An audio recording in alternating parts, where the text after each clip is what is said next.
Do you want to get well? That's the question that Jesus is asking you, and it's the question that Jesus is asking me this morning. Do you want to get well? I recently came across a bizarre story of a woman several years ago who bought a motel for one reason, for one purpose. She wanted to spy on people's conversations. And so she doesn't use mics, she doesn't use video cameras, but she does get her husband, and together they cut holes in many of the ceilings in many of the rooms, and they create fake air vents so that she can listen to her guests from a different room. What they're saying, how they're interacting, how they're spending their vacation time together. And as she's listening, she's writing all these things down, taking hundreds, thousands of notes over the years. She did it for decades and was never caught. The only reason we know her story is because she submitted it to a writer that wrote it down.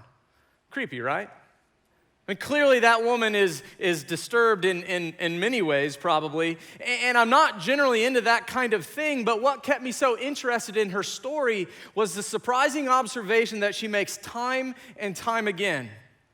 You see, in decades of spying on people's conversations, you know what the most frequent observation she made was? It wasn't the joy that people were having from a new experience. It wasn't the excitement that families got from retelling the day's adventures. It wasn't the relief that people had from finally being away from the daily grind. No, it was none of that. It was how unhappy they were. She said the most common observation she made in decades of spying on people's private conversations was that people aren't happy on vacation.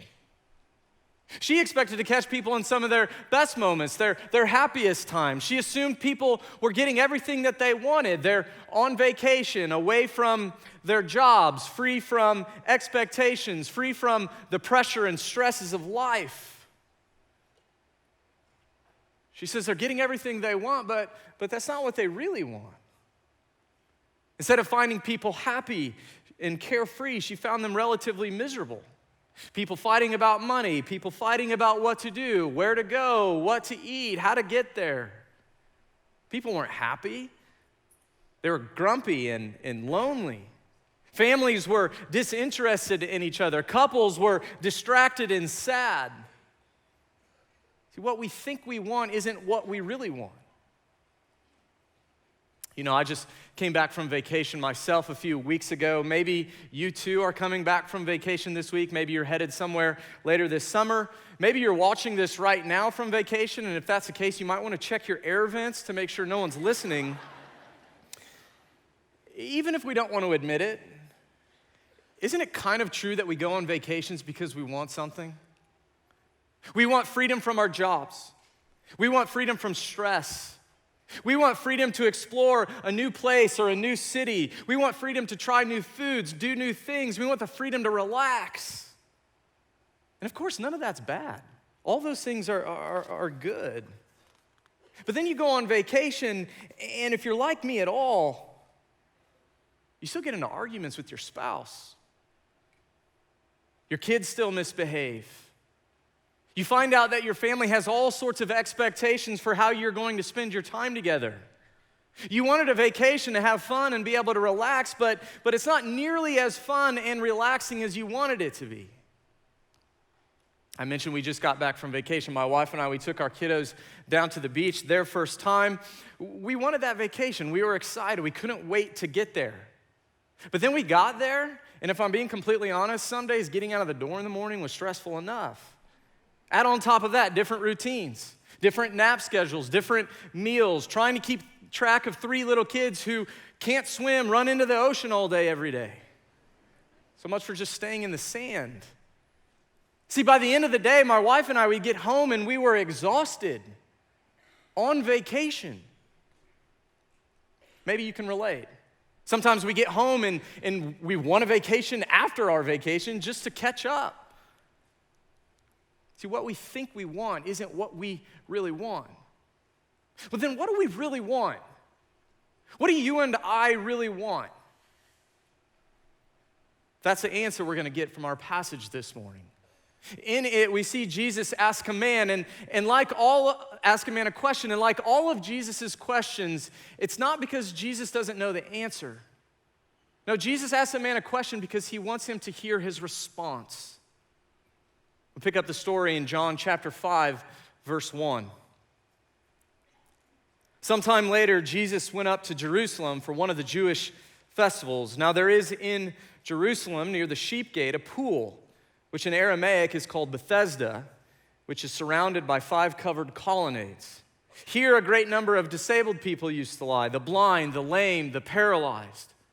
You know, it's interesting. Scholars in the 18th, early 19th centuries, they used these verses, John chapter 5, these verses to argue against the reliability of the Bible.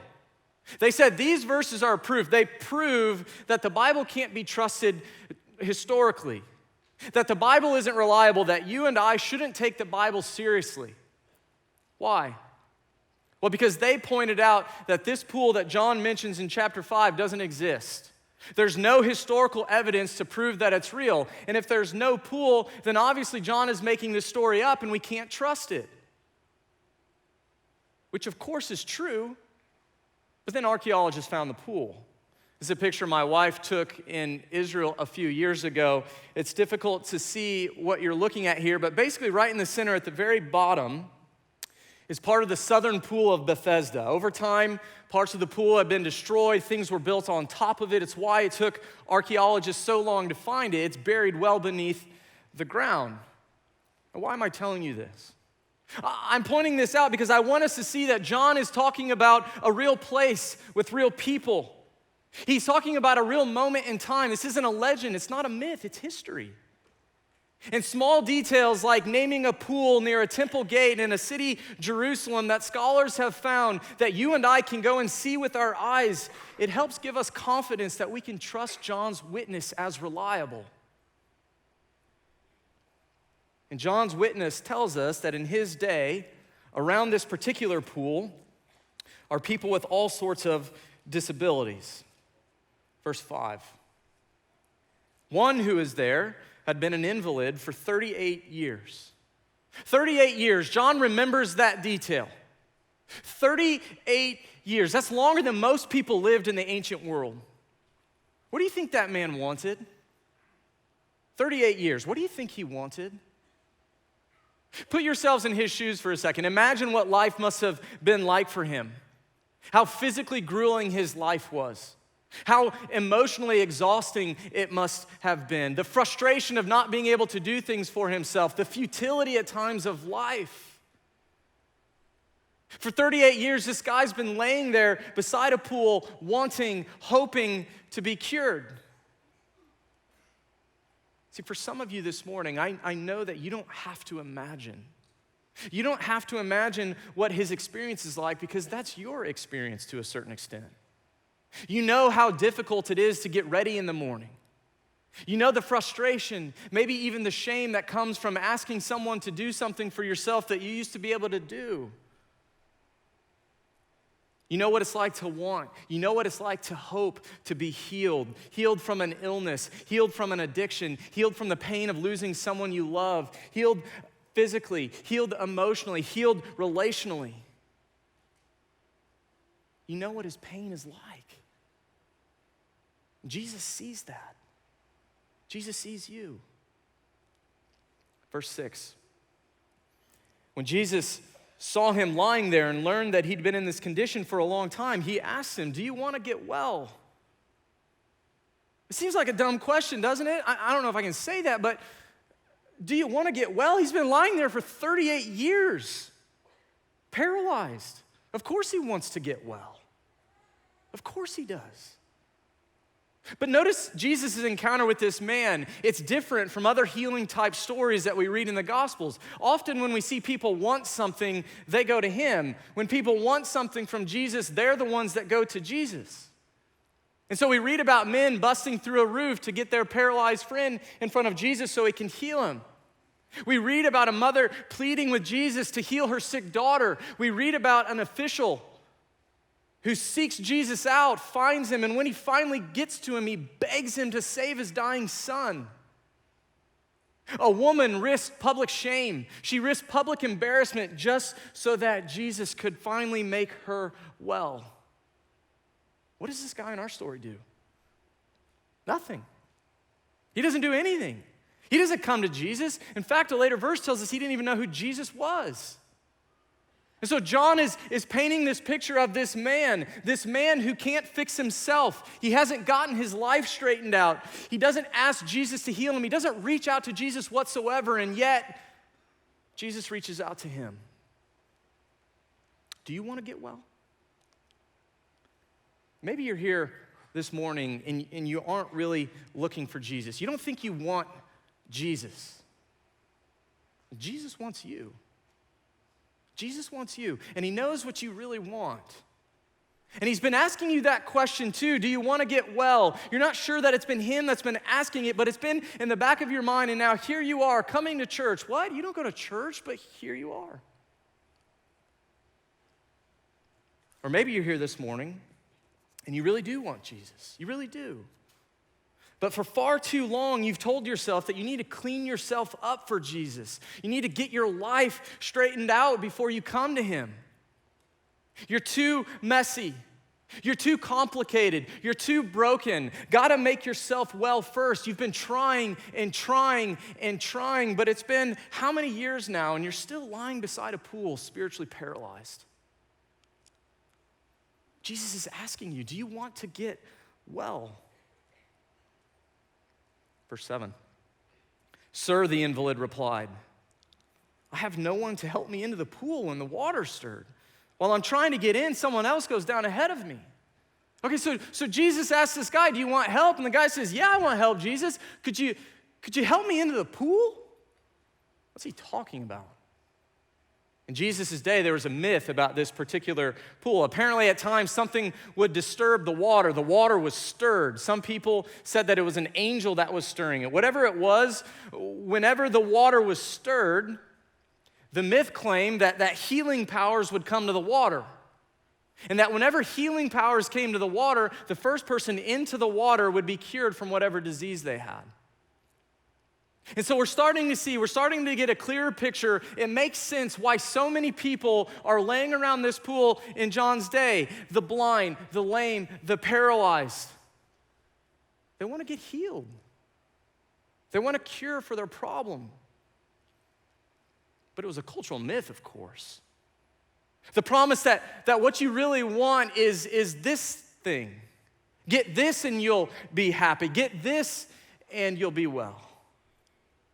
As he's been trying, but he can't get it. He doesn't have anyone, he says, to help him into the water. He's relationally isolated. He's profoundly alone. He's desperate for change. He just wants someone to help him into the water when the pool stirred, because if they would, then all of his problems would go away, right? But what he thinks he wants isn't what he really wants. Jesus knew what he really wanted. Jesus knew what he really needed. He needed Jesus to make him well, not some cultural myth. Verse 8. Jesus said to him, "Get up, take your bed and walk." And at once the man was healed. He took up his bed and he walked. See, with the power of his word, Jesus speaks and tells this man to do something that's been unthinkable, something that's been impossible for the last 38 years of his life. He looks at him and he says, "Get up. Get up, take your bed, and walk." See, we see that Jesus' word, it has the power to bring healing to broken bodies. Jesus' word has the power to cure chronic illnesses. Jesus' word has the power to make the deaf hear and the blind see. Jesus' word has the power to bring healing. Jesus' word has the power to bring hope in the midst of desperation, to bring hope in the midst of loneliness and sorrow, to bring hope in the midst of suffering and pain. For the last 38 years of his life, this guy thought that what he really wanted was water in a pool. And what he really wanted was Jesus. What we think we want isn't what we really want. What is it that you think you want these days? What's that magic water in your life? What's the cultural myth that you're buying into that you think will make everything better? We all have those, right? If I just had a good job, if I had a better marriage, if I had less anxiety, if I could find a boyfriend or a girlfriend, if my kids would behave better, if I could lose a few pounds, if I had less stress in my life, if I had more money, more sex, more alcohol, more accomplishments, if I had a better house, if I could just get to a new city, if I could finally get stability, or if I could have some comfort, or if I could get that cure. What is it for you? What is it that you think you want right now? If you're honest with yourself, what do you really want? Do you want water? Magic pool? Or do you want Jesus? See, maybe you're using Jesus to get to the pool, to get to the cultural myth, to bring you into the water. Yeah, Jesus, I want help. Could you help me get down into the water? Jesus, could you help me get a raise? Jesus, could you teach my kids to say please? Jesus, could you help me pass this exam? Jesus, could you fix my marriage? Jesus, could you please just get me out of this jam one more time? My life would be so much better if you did. It almost sounds silly when we say it out loud, but isn't it true? Isn't it true? We treat God like a vending machine to get what we think we want whenever we're hungry. Just to be clear, I'm no different. I say we because the longer that I've been a Christian, the more that I've started to realize how luring these cultural myths really are. I too want them. I too chase after them. And then when I get them, or some of them, after a while I realize this isn't what I wanted at all. Do you want Jesus? Or do you want the things that you think Jesus can get you? Jesus or that relationship, Jesus or that family, Jesus or higher self-esteem, Jesus or a better reputation, Jesus or comfort. Now, of course, it doesn't have to be either or, right? None of those things are bad, but what we think we want, it's not what we really want. Jesus knows what we really want. Jesus knows what you and I really want because Jesus created us to have that want. He created us with that want. What you and I really want is Him. And He's saying to us that thing that we think we want, it's not going to solve our problems. It's not going to make everything better. It's not going to make us well. Look later in the story, verse 14. Later, Jesus found him, the man, in the temple, and He said to him, "See, you're well again. Stop sinning or something worse may happen to you." Jesus kind of gives him a hug and then a punch, right? That second part, it seems pretty extreme to our cultural ears, doesn't it? Stop sinning or something worse may happen to you. I mean, we don't like phrases like that. I don't really think it's a punch, though. I think it's more of a grab to the arm to steer him away from the wrong path, to steer him away from the wrong kind of thinking that's characterized his life up to this point. You see, for 38 years, this man thought that the worst thing that could happen to him, that his biggest problem was that he had a disability that made him socially outcast and alone.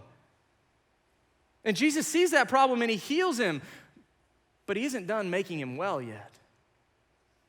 See, amidst the crowd, Jesus finds him again. Jesus finds him a second time. This time, though, Jesus tells him that physical healing isn't what he needed most. It's not what he needed most because he had a far bigger problem, a far deeper sickness. His problem wasn't out there, it was in here. He had a crippled heart. He had a sickness of his soul. 100 or so years ago, editors of a newspaper in the United Kingdom asked a few great writers, thinkers of the day, to submit their response to this question: what's wrong with the world? What's wrong with the world? They write in and everybody could read it. And as you can imagine, responses to that question, they ranged from sickness to war to economic disparity to lack of education. Christian author G.K. Chesterton, he submitted a response to that question too. What's wrong with the world? Chesterton wrote 4 words: "Dear sirs, I am." What's wrong with the world? Dear sirs, I am. See, Jesus' question, do you want to get well? It only makes sense to the sick. It only makes sense to the sick. But what G.K. Chesterton knew and what Jesus is pointing out to the man in John chapter 5 is that every single one of us is sick, whether we know it or not. Jesus is telling us that we have a heart problem, a sickness of our soul that leads to something far worse, Jesus says, far worse than an unhappy marriage, far worse than that medical diagnosis we received.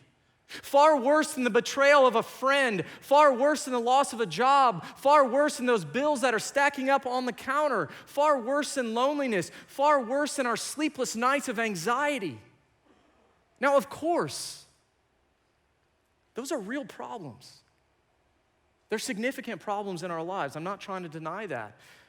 But Jesus says that they're nothing. The damage those problems do in our lives is nothing compared to the damage that sin does in our life. And not just our life, but the lives of people around us. Maybe you saw this photo a few years ago.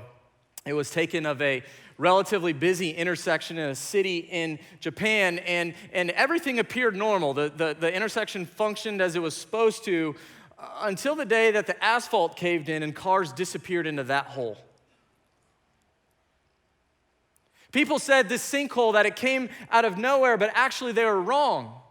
You see, though the hole appeared suddenly, the process that led up to it had been going on for years. Beneath the surface, the ground had been slowly deteriorating. Beneath the ground, it had been eroding. Invisible from above, but there all along. That's exactly what our sin is like. Maybe you don't realize it, but it's there. Maybe it's invisible from the outside, but it's slowly eroding. It's slowly deteriorating your heart. It's eroding your thoughts. It's eroding your attitudes. It's eroding your actions. It starts off invisible and small, but slowly over time, that hole, it gets bigger and bigger until one day your life starts caving in. You can't contain it anymore. You can't hide it. Yourself and others are getting hurt as they fall into the crater. You see, Jesus tells us, the Bible tells us that sin always destroys. Sin always damages. It always distorts and deceives and brings destruction in our lives. Which is precisely why it's not just the sickness of our bodies that Jesus wants to heal. It's not just the sickness of our relationships that Jesus wants to cure. No, Jesus wants to heal the sickness of our souls. See, we might be surprised by our sin. Jesus isn't. Our sin might be invisible to us. It's not invisible to him. Jesus sees it. Jesus sees your sin. He sees my sin. And he purposely came to die and rise so that he could truly heal us of it for eternity. And so he's asking us, do you want to get well? See, Jesus' idea is different. Jesus' idea of getting well is different than the man in our story. Is it different than yours? Is Jesus' idea of getting well different than your idea of getting well? One day, Jesus is going to use the power of his word, and he's going to say, get up again, but this time not just to one man, but to every human being. Later in chapter 5, verse 24, Jesus says, very truly I tell you, whoever hears my word and believes him who sent me has eternal life. Very truly, I tell you, a time is coming and has now come when the dead will hear the voice of the Son of God, and those who hear will live. For as the Father has life in himself, so has he granted the Son also to have life in himself. And he's given him authority to judge because he is the Son of Man. Jesus is telling this man, and I believe that he's telling us this morning, what we think we want isn't what we really want. What you and I really want, what we really need more than anything else, is the healing of our souls. See, cultural myths, they don't heal. Cultural myths, they make promises to us that they can't possibly keep. Most of them actually just make us far sicker. And so we chase them and we find ourselves year after year trying and trying and trying, but really we're just lying beside a pool of magic water, spiritually paralyzed. I mean, isn't that grueling? Aren't you emotionally exhausted from trying? Isn't it lonely? See, Jesus is offering you more. Jesus is offering you healing. Jesus is offering you a cure. He's offering you himself. Recently, I was reminded of the Bruce Springsteen song, Hungry Heart. Maybe you know it. If you don't, in it, he repeats the line over and over, everybody's got a hungry heart. Everybody's got a hungry heart. What's your heart hungry for this morning? What's your heart hungry for? See, what you think you want isn't what you really want. What you really want is Jesus. What you and I really want is Jesus. Maybe you're intrigued by what I'm saying. Maybe you're convinced. But maybe like me, there's sometimes a gap between what we know and what we do. I know that I should drink more water, but I don't because coffee and soda and other things, they're more appealing to me. I know that I should eat healthier, but man, I love carbs and I certainly love sugar and I also love things made out of high fructose corn syrup. There, I said it. See, there's a gap between what I know and what I do. To drink more water, to eat healthier, I can't just think about it. I have to do it. I have to create new eating habits. I have to create new drinking habits. I have to train myself to develop new tastes so that I want those things, so that I enjoy those things more than others. I have to train myself to want healthier food. I have to train myself to want to drink more water. See, cultural myths, I know they're tempting. They're tempting for me too. They seem like they taste so good. Maybe they do taste really good just for a little bit. You think you want them, but then you get them, and after a while of having them, you realize you're kind of still hungry and you're actually just wasting away. So you think you want sugar, you think you want pop culture, you think you want this, you think you want that, when what you really want is your Creator. When what you and I really want is living water, not magic water. When what you and I really want is the bread of life. So Jesus is asking, do you want to get well? See, if you want to get up and if you want to walk at the sound of Jesus' voice in your life, then you're going to have to develop new habits, new tastes for him. As the music team comes up, how do we do that? How do we develop new habits? How do we develop new tastes for Jesus? Well, there are a lot of things that we could say, but just start small. What if you did this week? Memorize John 6:35. Jesus says, I'm the bread of life. Whoever comes to me will never go hungry. Whoever believes in me will never be thirsty. What if you memorize that verse this week, and every time you eat or you drink something this week, you bring that verse to mind? Maybe you recite it out loud to yourself, you bring it to mind. And then anytime you eat and anytime you drink, think about those cultural myths that seem to taste so good. And every time you eat and every time you drink something this week, tell yourself, what I really want is Jesus, not those other things. What kind of difference might that make in your life? What kind of difference might it make in the life of our church if we were a community of people increasingly resisting the sugar of pop culture, resisting increasingly the myths of our culture in favor of the bread of life? Do you want to get well? Do you want to hear the voice of Jesus in your life and get up? That's what he's saying to you right now. That's what he's saying to you this morning. Get up. Get up and turn to him. Not that thing you think you want, but the one you really want. The one you really need. Him. Amen.